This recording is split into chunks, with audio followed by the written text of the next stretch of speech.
Olá, sejam bem-vindos ao programa Apontamentos da Semana. É um prazer estar na sua companhia. Uma vez mais será aqui onde a realidade espiritual vai acontecer. Neste encontro nós refletiremos sobre uma herança incorruptível através da perspectiva de Pedro. A primeira carta de Pedro é considerada uma carta católica ou geral. Diferentemente das cartas paulinas, foi endereçada a um grupo maior de cristãos espalhados por diversas regiões da Ásia Menor, a atual Turquia.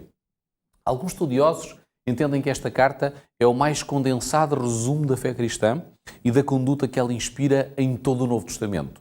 O seu propósito principal está inconfundivelmente explícito. Vos escrevo, resumidamente, exortando e testificando, de novo, que esta é a genuína graça de Deus. Nela estai firmes. Capítulo 5, versículo 12. Há um consenso praticamente unânime de que esta epístola foi escrita por Pedro. Assim atestaram os pais da Igreja, os reformadores e todos os estudiosos sérios das Escrituras, desde as mais tenras eras. Somente alguns teólogos liberais, já no século XIX, colocaram em dúvida a autoridade petrina, em oposição às abundantes provas documentadas. Já nos primórdios da história eclesiástica, os pais da Igreja, como Policarpo, Irineu, Clemente de Alexandria, Tertuliano, bem como o historiador Eusébio, referiram-se a esta epístola como a carta de Pedro. Pedro foi um pescador galileu, da cidade de Betsaida, irmão de André, chamado por Cristo para ser discípulo. O seu nome é Simão, em aramaico é Cefas, conhecido em grego como Pedro, cujo significado na realidade é fragmento de rocha. Pedro foi escolhido por Cristo como apóstolo e o seu nome ocupa sempre o topo dessa lista. Foi um líder natural entre o colégio apostólico e desfrutou com Tiago e João um lugar de intimidade ao lado do Senhor. Pedro foi algumas vezes porta-voz dos 12 e figura de proa na igreja primitiva. Enquanto o nome de Paulo é mencionado 162 vezes e os nomes de todos os outros apóstolos juntos são citados 142 vezes, Pedro é citado nominalmente 210 vezes. Em virtude de um temperamento instável, Pedro algumas vezes falava sem pensar, oscilando entre coragem e covardia, entre avanços e recuos. Mesmo tendo negado a Cristo, foi restaurado e poderosamente usado por Jesus para abrir a porta do Evangelho tanto a judeus como a gentios. Foi encarregado de apacentar o rebanho de Cristo e fortalecer os seus irmãos. Esta epístola é uma ilustração esplêndida de como Pedro cumpriu a missão que lhe foi dada pelo Senhor. Jesus disse em Lucas 22:32, tu, pois, quando te converteres, fortalece os teus irmãos. Apacentar um rebanho sob o fogo da perseguição é um desafio. É importante salientar que os cristãos estavam a ser perseguidos, não por serem rebeldes, mas por serem cordados. Os cristãos não pediram nem oraram pela perseguição. Os cristãos devem orar, sim, pela liberdade religiosa, devendo ser respeitadores e não procurando provocações desnecessárias. Pedro usa 3 palavras diferentes para descrever os destinatários destas cartas ou epístolas. Em primeiro lugar, ele menciona o termo grego paroikos, cujo significado é exilados. Esta palavra descreve o morador de um país estrangeiro. Um paroikos é alguém que está longe do seu lar, em terra estranha, e cujos pensamentos se fixam regularmente na pátria. A residência estrangeira chama-se paróquia. De onde vem a nossa palavra? Paróquia. Os cristãos em qualquer lugar são um grupo de pessoas cujos pensamentos se voltam regularmente para Deus e cuja lealdade está mais além, como refere Hebreus 13:14. E nós podemos abrir as nossas Bíblias para ver o que diz o apóstolo São Paulo na Epístola, Carta aos Hebreus, no capítulo 13, versículo 14, e vamos ver o que diz a Epístola. Na verdade, não temos aqui cidade permanente, mas buscamos a que há de vir. William Barclay diz que o mundo é uma ponte.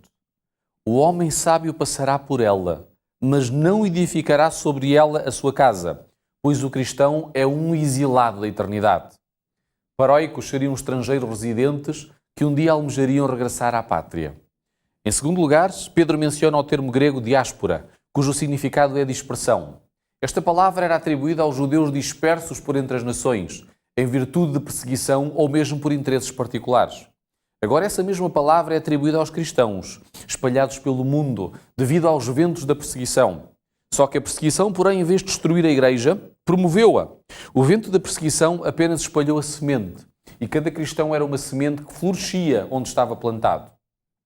Em terceiro lugar é mencionado o termo grego eclectos, cujo significado é eleitos. Os cristãos foram eleitos por Deus desde a eternidade, ainda antes da fundação do mundo. Foram eleitos em Cristo para salvação, mediante a fé na verdade e a santificação do Espírito. Foram eleitos para santidade e irrepreensibilidade. Não fomos nós quem escolhemos a Deus. Foi Deus mesmo quem nos escolheu a nós. Não fomos nós que amámos a Deus primeiro, mas foi Ele quem nos amou e nos atraiu com cordas de amor, como afirma o profeta Oséias. O nosso amor por Deus é apenas uma resposta ao amor de Deus por nós.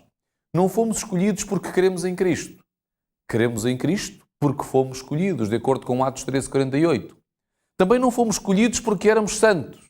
Fomos escolhidos para sermos santos, de acordo com Efésios 1:4. Também não fomos escolhidos porque praticávamos boas obras, mas fomos escolhidos para as boas obras, de acordo com Efésios 2:10.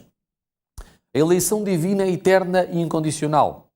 Se no estrangeiro os cristãos são considerados um povo, ou não eram considerados um povo, Deus vai escolhê-los, vai elegê-los como uma raça eleita. Contudo, devemos ser prudentes acerca da eleição segundo a presciência de Deus Pai, mencionada em 1 de Pedro capítulo 1, versículo 2. Esta formulação não significa que Deus predestinou algumas pessoas para serem salvas e outras para se perderem. E graças ao acaso, aqueles a quem Pedro estava a escrever eram escolhidos por Deus para a salvação, enquanto os outros teriam sido escolhidos por Deus para se perderem. Não. As Escrituras em São João, e sobretudo no capítulo 3:16, deixam claro que o plano da salvação é universal. Porque Deus amou o mundo de tal maneira que deu o seu Filho unigênito, para que todo aquele que nele crê não pereça, mas tenha a vida eterna. Todos podem ter acesso à salvação em função do seu grau de conhecimento.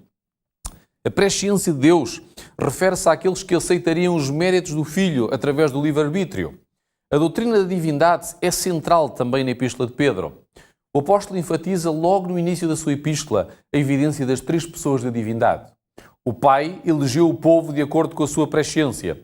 Jesus Cristo verteu o seu sangue por esse povo e o Espírito Santo santificou o povo. 1 Pedro capítulo 1, versículo 1 e 2.